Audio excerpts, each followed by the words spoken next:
866-578-1007 to join us live. 800-348-1007. 35192 if you want to text. I will have another $1,000 for you here in about 8 minutes. Right around 2:30. Another keyword for you to go fuel yourself. 30 past the hour. You get 4 of them here on the show. The last one today is around 5:30, and then it will kick in once more Monday morning, 9:30 with the Rovers. So last chance for the week, and today is 5:30 this afternoon. Guardians are back here at home tonight, right after we roll out here at 6:30. Your pregame will get underway. They took 2 of 3 from the Twins in Minnesota. Big wins that did a lot for the Guardians standing. They're at 36-29 right now. They'll play the Red Sox tonight. 7:10 is your first pitch on MMS and on the iHeartRadio app.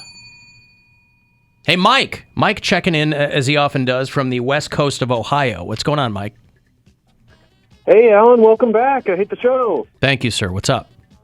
Yeah, I was sorry to hear about Papa Cox. Really, Me hope, too. Everything you and your family is doing well. Thanks. I did want to call in and commend the progressive nature of the show, and you guys really getting out in front of this. Really working hard to push, the female on the show to go barefoot and really start that. This week announcing that she's been. Well, that's just because that's just because she's selling a lot of foot pictures.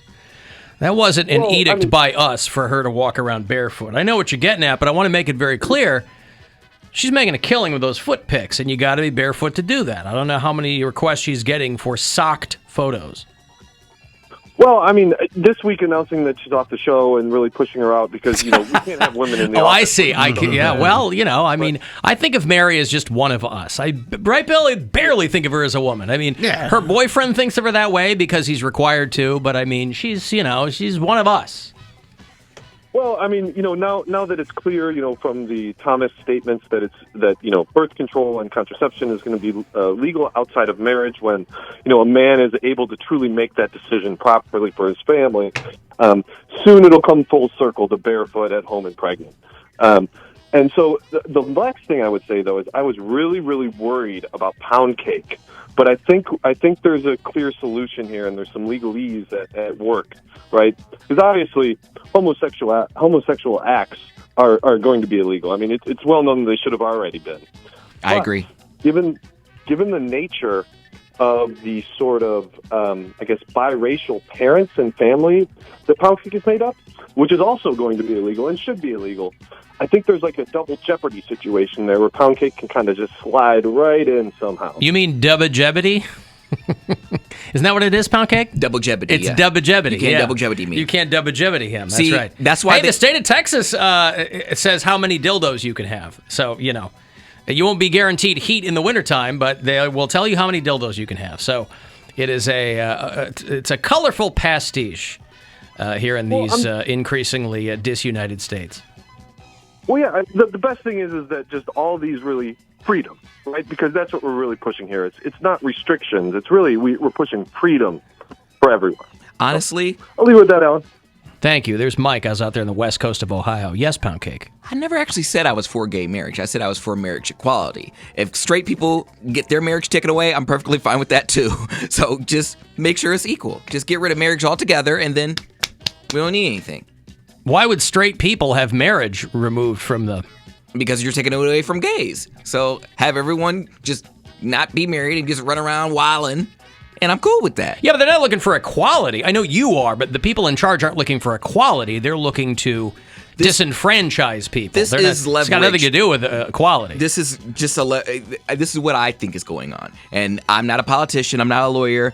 But I happen to think that the right thinks the left is so progressive, so extreme, that the only way they can rail it back is by pushing hard legislation such as this. They don't really care. Half of these politicians have side mistresses and whatever that they possibly could have a baby by. I think that's redundant. A side mistress? That's okay, a mistress. That they could possibly have a baby by, and they don't want to ruin that. But they're going to take this L because they know that because they have something that the left really wants, which is, women to have, power over their body. No. This is leverage. It's not the left. Roe v. Wade was like a 75% approval rating across the board. But now they have leverage. That's the point. Now they it's have not leverage. a left-right thing.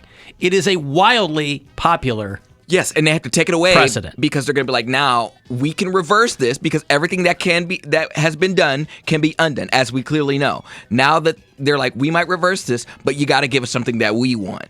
And now they'll go in. No, but they don't have to negotiate. It's minority rule. They don't have to be concerned with. They're clearly not concerned with what people want. You name me another policy that has a 75% approval rating, and a group of people go, nah. Now we're going to get rid of that because we don't like it. There's no negotiation to be had. Well, I mean, it is. But if I can distill your point, you won't be happy until nobody can get married. Yeah. Except you want to get married at some point. I like the idea of So marriage. you say, right. I like the idea of marriage. And by extension, you would want to. I don't know about that. Why would you like the idea of something and not like the actual thing? Like, I like the idea of ice cream, and I really like ice cream. The actual thing is I have great. noticed. I have noticed that I like the idea of having a boyfriend rather than actually having one. Like, I like him. Because in the fantasy, you don't have to do any work. Yes. Yeah. Yeah. But that's where it begins. But that's also, it's kind of a fool's errand, though. I mean, you can only, at some point, you go, wow, this would be nice to manifest in real life. It's why people have vision boards, right? Is that still a thing? Vision boards. You'll hear people. For some people. Yeah, for some people, you'll hear them say, I'm putting it out into the universe, as though that does anything. But if it makes them feel more motivated and whatever, that's what it is. So what is the cause of action or the plan for action now? Because now that it is... Well, nobody knows how this manifests itself. Like I said, you're going to have about a dozen states where it'll be outlawed immediately, and other states where it'll be outlawed in 30 days or so. But all these states that had giant boners to get Roe v. Wade overturned, they don't have a plan to implement these laws. So I don't know. Every state and every city is going to have to figure out what it means. Are you going to have local prosecutors prosecuting women who are miscarrying? You got doctors in Alabama who were already turning away, even before this, they were turning away women who were miscarrying because of a lot of the drugs and the medications that you give a woman who's miscarrying are the same that you would give. That's what a lot of people don't know because, nobody cares about science anymore in this country. So doctors will say, yeah, listen, there's a lot of the same medications that you have to give a woman who's miscarrying that you would give a woman who wanted to terminate a pregnancy. There are a lot of the same things. So you got doctors going, if a woman walks up and she's miscarrying and she needs health care, they go, I can't do this. I don't want to go to jail or whatever. So nobody knows how any of this manifests itself, but it's nothing good. Nothing good. But who knows? We'll find out. Listen, the point I'm trying to make is the Cleveland Guardians are the youngest team in Major League Baseball. They're the youngest team in minor league baseball, too. Like in AAA, they're younger. How can that be? I thought they were getting guys out of high school in minor league ball. But those guys go to the AA and single A teams first. I see. So the AAA, like they're younger than all the AAA teams, which is crazy. Because also you get guys on AAA teams that are just trying to find a spot, or they've been in the league for a while and they're just trying to work their way back onto a major league roster. So some of those teams skew a little older sometimes. Wow. Well, a very young team. Mm-hmm. 26, I think they said, was the average age of your Cleveland Guardians, which is in direct contrast to the actual Traffic Guardians. Those things are very old. Yeah. So the namesake team in Cleveland, much younger than the statues. I don't know how old the statues are. I'm willing to bet older than 26. It's a good guess. Thanks. Let me give you some money here. It's $1,000, a chance for you to go fuel yourself or whatever you need that kind of money for. Good luck. The Buzzard wants you to go fuel yourself and score $1,000. Enter the nationwide keyword GREEN at WMMS.com. That's green. Enter it now at WMMS.com. And good luck from Buzzard Radio. You can always leave us voicemails if you like on the Alan Cox Show After Hours line. It's 216-986-8903. Alan, Caleb, and Kent. First off, I want to say sorry about the passing of your dad. I think we all appreciate your candor explaining the whole process at the end of life. Death makes people uncomfortable, and to hear that it was a relatively positive experience with your whole family there, and you peacefully passed away. I think people need to hear that more. Now back to the meat and potatoes. I was listening to the podcast from Tuesday, and you guys were talking about bunghole and Beavis and Butthead. I was sitting in a hazardous materials class when I was about 21 years old, and the big industrial coats of liquid they move around have a hole at the bottom where they're dispensed, and that is in the industry referred to as the bunghole. I audibly gasped and laughed, and then looked around and realized that no one else thought it was nearly as funny as I did. Hate the show. Love you. Bye. You can take me, but you cannot take my bunghole. I forgot. I was going to watch the new Beavis and Butthead movie last night, and I forgot about it. I was wiped come last night. Beavis and Butthead Do the Universe is over there on Paramount Plus. How could you not laugh? Caleb's the only one laughing in the hazmat class. How could he? There's like 9 or 10 different kinds of hazardous materials, and nobody's laughing at the bunghole. I mean, gases are one of your hazardous materials. Some people just don't have that kind of sense of humor. This is where the gases come out of the bunghole. I would be laughing too. And I'm a grown-ass man. You can take me, but you cannot take my bunghole. That's right. That's so stupid. I can't hear Mike Judge's voice in Beavis. Butthead, I can hear Mike Judge's voice, but I love Beavis because I can't hear Mike Judge's voice. You can hear his voice in Hank Hill. You can hear his voice in Butthead. You can hear, You can take me, but you cannot take my bunghole.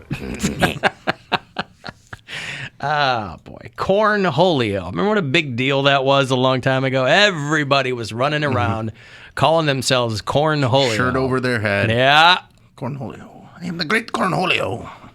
My older children were born in Pittsburgh, Pennsylvania. That's where we lived when they were born. But my wife and I split up when they were pretty young, and so they moved back to where she's from, which is Battle Creek, Michigan. Battle Creek, Michigan, famous internationally for being the home of Kellogg's. Battle Creek is not a huge town, right? It's a little bit east of Kalamazoo, Michigan, which is where I started my career, full-time career. And that was where I met my ex-wife. But Battle Creek, Michigan, Kellogg's, it's a company town, right? And Kellogg's has announced that they're splitting into 3 companies. You're seeing this more and more. You're seeing companies split off so that internally they can focus their resources on things. But externally, I guess they have to, that allows them to deal with maybe fewer legalities or whatever. So they're splitting off. And I only mention this because I love the way that this was talked about. I was clicking around and they were talking about this on one of the business channels, CNBC or something like that. And I perked up because I heard they were like, they're going to move out of Battle Creek. And I said, well, that's not good news. Well, only one of the divisions is going to move to Battle Creek, or out of. It's going to relocate to Chicago. The HQ is going to stay there in Battle Creek. Did you read any of this about Kellogg splitting? I saw that they're splitting into 3 companies. They're splitting into 3 companies.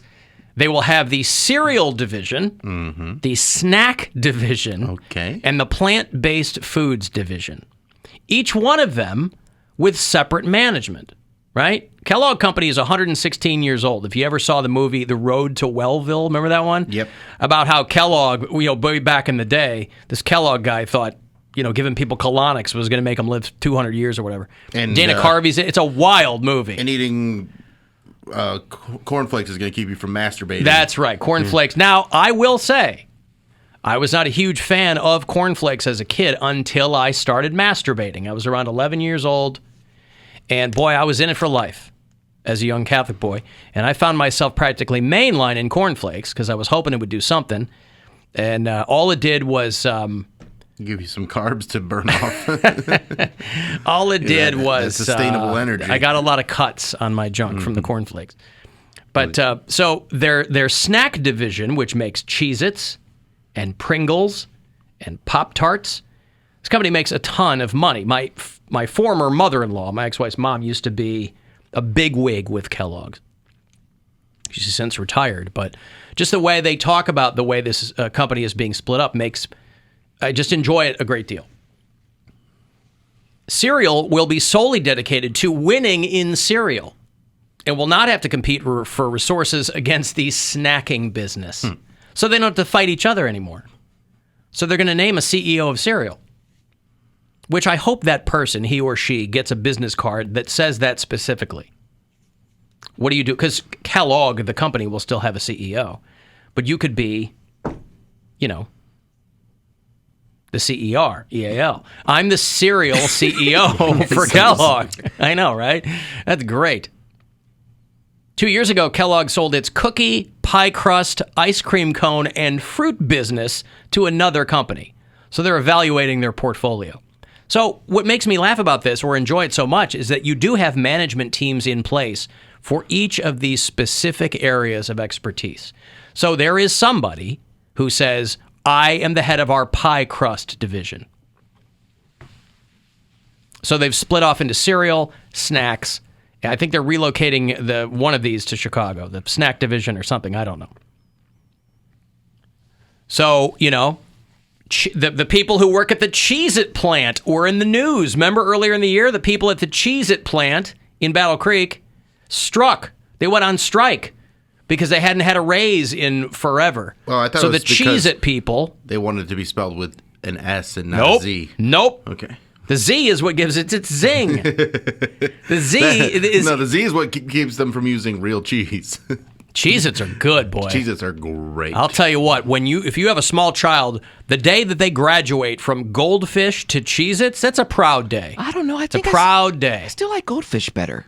Cheez-Its now, you can buy them. I guess so many people were like, could you guys cook these a little longer? You can buy burnt Cheez-Its. Yeah. Or extra toasty or whatever they call them. Because Gwen was always like, you'll get a box of Cheez-Its and there's always a couple of them that are extra cooked.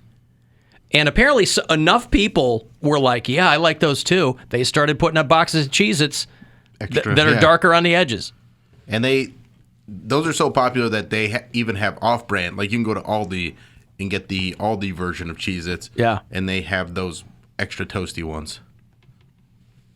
They saw a brief spike there at Kellogg during pandemic when more people were sitting down to have breakfast at home. But their cereal and energy bars are big sellers too. So the cereal and plant-based companies will stay in Battle Creek. The snack company will move their headquarters to Chicago.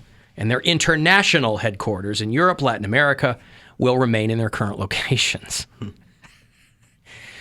Yeah, you know what? We are going to focus our energies on winning in cereal.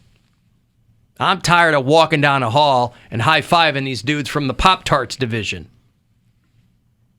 Jerry Seinfeld famously is making this Pop-Tart movie. Swore he'd never make another movie again. When he decides to, he's going to do a whole movie based on some 4-line joke he made about Pop-Tarts. That's called what's it called? Untested or untoasted? I don't know what the hell it's called. Unfrosted? Is that it? Something. Yeah, something. Is it a movie or documentary? It's a movie. It's a movie. Yeah, like he's got a cast. Okay. He's directing it, I think, and Nat Faxon's in it, and a bunch. He's got like a good cast. But he announced a while ago that he was going to be making a film called about Pop-Tarts. The Jerry Seinfeld joke is Pop-Tart, something like, and I love Jerry Seinfeld, but the Pop-Tart joke is basically they're not fresh because they were never fresh. Like that's the crux of the joke. Unfrosted is the Pop-Tarts movie. And it's going to be for Netflix. So this isn't something you're going to go pay $9 and see in the theaters. So it's going to they're filming it as we speak. And I think he is directing it. Directing, starring, and co-writing. Unfrosted. Yeah, right. A film by Jerry Seinfeld. Because B-Movie was so good. Cheese Ritz Blitz are the GOAT, somebody says. All right. I haven't had a Ritz those. cracker. Huh? I like a Ritz cracker for sure. I'm a Townhouse man. If it comes to crackers, like you're going to put a little bit of cheese on it, for me, it's going to have to be a Townhouse. I like both. I'm not turning away either. I think Ritz is, I don't know, the circle. I like the circle. See, I like the ellipse. I mean, Townhouse is a bit more oblong. And Ritz, to me, taste inherently stale for some reason. I don't know why. You got to get some fresher Ritz. I don't know about that. Well, I don't buy Ritz. I mean, if I bought a brand new box of Ritz and ate one, I'd be like, eh. Nah, they're good. They're so buttery. Maybe it's because they're so buttery. That's what I thought was so strange when we were when we were sitting down at the funeral home and making the arrangements for my dad a couple of weeks back, it was a good 2.5 hours that we were sitting in a room going over everything we needed to do with the funeral home and this woman that we were working with. And in the corner, they had a little fridge like the one that I have in our office, and it has waters in it and things. And on top was a wicker basket full of snacks. Now that tells me when I first walked in, oh, that means we're going to be in here for a while dealing with this, because I imagine maybe in their grief some people get peckish. But I couldn't help but think, who are the people that come in here when they're, figuring out what they're going to do with their loved one, and they walk over and grab a bag of chips? You're like, and then open it up. You know exactly and who that would be. You're crunching and it's solemn. I know people grieve differently, but it would never occur to me to walk over and grab. And the thing looked pretty full, so I'm like, either those are really old and people haven't taken advantage of them, or they get so many people eating them that they're constantly refilling that wicker basket. I hate when you get a charcuterie board and they'll try to give you some fancy crackers, and they're so the most brittle, flimsy. Yeah, and they're like the crappiest crackers. It's like, I'd rather have a Ritz or a Townhouse, like a sturdy, reliable cracker over something that looks ground like wheat cracker. Yeah, that's just like it's covered in seeds. Yeah, it tastes terrible. It's like styrofoam. Yeah. Ugh. Covered in seeds. Well, they put that like, oh, it's a whole grain, multi-grain, right. blah, blah, blah. You're like, right. I don't need all that crap. Now I got to floss. What is that, caraway seeds? Yeah, no, thank you. The cracker's supposed to just be a compliment to the cheese and the meat. It shouldn't be this whole other production where they're usually too brittle. They just suck. Just use the Ritz or the Townhouse. I've got to take a break. If you want to text for anything, 35192, AlanCoxShow.com if you want to watch it. And you can listen anywhere and leave us messages, too, on the iHeartRadio